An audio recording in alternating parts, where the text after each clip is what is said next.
Assalamualaikum warahmatullahi wabarakatuh. Perkenalkan, saya Dahlia Erviani Putri dengan NIM 211331007. Di sini saya akan mereview tentang pengertian dari model-model pembelajaran. Yang pertama, ada model pembelajaran. Model pembelajaran adalah suatu perencanaan atau suatu pola yang digunakan sebagai pedoman dalam merencanakan pembelajaran di kelas. Yang kedua, model pembelajaran inquiry.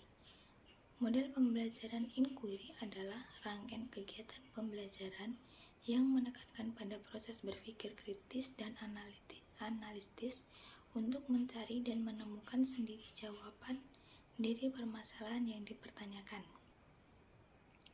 Yang ketiga, model pembelajaran kontekstual.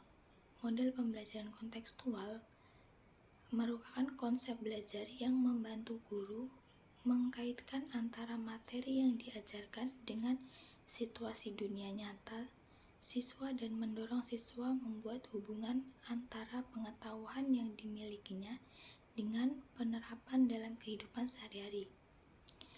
Yang keempat, model pembelajaran expository. Model pembelajaran expository merupakan metode pembelajaran yang menekankan pada proses penyampaian materi secara verbal dari seorang guru kepada sekelompok siswa dengan maksud agar siswa dapat menguasai materi pembelajaran secara optimal. Yang kelima, model pembelajaran berbasis masalah. Model pembelajaran berbasis masalah adalah suatu model pembelajaran yang melibatkan peserta didik untuk memecahkan suatu masalah melalui tahap-tahap metode ilmiah, sehingga peserta didik dapat mempelajari pengetahuan yang berhubungan dengan masalah tersebut dan sekaligus memiliki keterampilan untuk memecahkan masalah. Yang keenam, pembelajaran project-based learning. Model pembelajaran project-based learning adalah metode pembelajaran yang mendorong para peserta didik untuk menerapkan cara berpikir yang kritis, keterampilan menyelesaikan masalah, dan memperoleh pengetahuan mengenai problem dan isu-isu real yang dihadapinya. Yang ketujuh, model pembelajaran kooperatif. Model pembelajaran kooperatif merupakan model pembelajaran dengan memberikan tugas kepada siswa yang telah pandai dalam sebuah kelompok kecil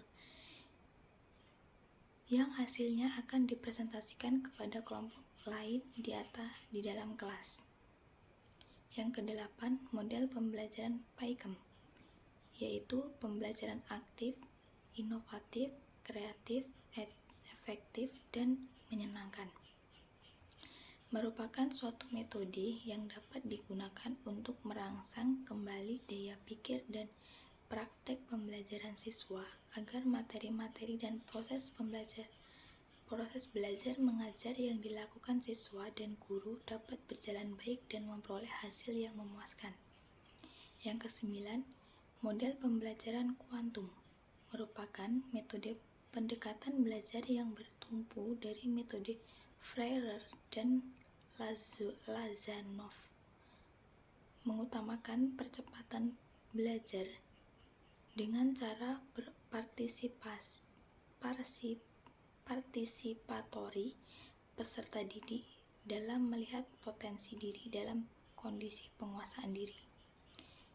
Yang ke-10, model pembelajaran kelas rangkap, suatu bentuk pembelajaran yang mensyaratkan seorang guru mengajar dalam satu ruangan kelas atau lebih dalam saat yang sama dan menghadapi 2 atau lebih tingkat kelas yang berbeda. Yang ke-11, model pembelajaran terpadu, yaitu suatu pendekatan pembelajaran yang memungkinkan peserta didik baik secara individual maupun kelompok aktif mencari, menggali, dan menemukan konsep serta prinsip secara holistik dan otentik. Yang ke-12, model pembelajaran tugas terstruktur, yaitu suatu bentuk kegiatan kurikuler sebagai sarana untuk mencapai tujuan pembelajaran terstruktur, dimulai dengan menyampaikan tujuan dan juga kata kunci diteruskan dengan pemberian materi yang sesuai dengan tujuan dan memberikan tugas berupa soal-soal yang dikerjakan di rumah.